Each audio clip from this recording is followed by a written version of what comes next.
সরকার 10টি প্রধান অগ্রাধিকার বিবেচনায় রেখে বাজেট প্রস্তাব দাঁড় করিয়েছে।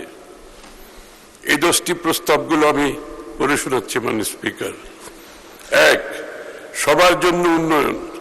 আমাদের লক্ষ্য অর্জনের লক্ষ্য সর্বজনের, সর্বশ্রেণীর, সর্বখাতের, সকল অঞ্চলের সুষম অংশগ্রহণ, অংশীদারিত্ব নিশ্চিত করে বৈষম্যহীন ও অন্তর্ভুক্তিমূলক অর্থনীতি প্রতিষ্ঠা করা। 2, সবার জন্য মানসম্পন্ন শিক্ষা ও স্বাস্থ্যসেবা সকল নাগরিকের মৌলিক অধিকার হিসেবে বাস্তবমুখী, দক্ষতা নির্ভর, মূল্যবোধ ভিত্তিক শিক্ষা ব্যবস্থা বাস্তবায়নের মাধ্যমে তরুণ প্রজন্মকে যোগ্য মানব সম্পদে পরিণত করা। দ্বিতীয়ত, মৌলিক অধিকার হিসেবে সবার জন্য মানসম্মত সর্বজনীন স্বাস্থ্য সুরক্ষা নিশ্চিত করা। 5, বিনিয়ন্ত্রণকরণ, ডিরেগুলেশন এবং সাশ্রয়ী ও সহজীকৃত ব্যবসার পরিবেশ সৃষ্টি করা।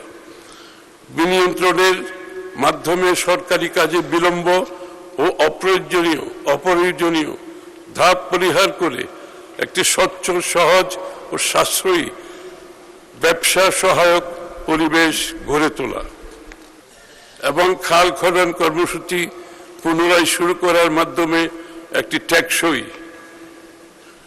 সবুজ, পরিবেশ সহনশীল, বাসযোগ্য ভবিষ্যৎ গড়ে তোলা। 5 পরে বিনিয়ন্ত্রণের পরে 6 হচ্ছে আর্থিক খাতের স্থিতিশীলতা। ব্যাংক ও আর্থিক খাতের শৃঙ্খলা, স্বচ্ছতা, জবাবদিহিতা প্রতিষ্ঠা করে আমানতকারীদের আস্থা ও দায়বদ্ধতা ফিরিয়ে আনা। পুঁজিবাজার সংস্কারের মাধ্যমে বিনিয়োগ উৎসাহ প্রদান।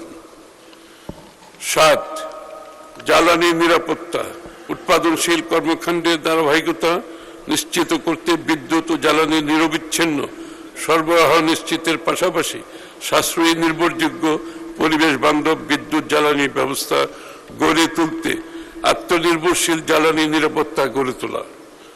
8, তথ্য ও যোগাযোগ প্রযুক্তির বিকাশ, একটি ভবিষ্যৎমুখী, গতিশীল, প্রকৃত অর্থে প্রযুক্তিগতভাবে অন্তর্ভুক্তিমূলক বাংলাদেশ গড়ে তোলার মাধ্যমে বাংলাদেশকে বিশ্বের অন্যতম প্রধান আইসিটি রপ্তানিকারক দেশে রূপান্তর করা।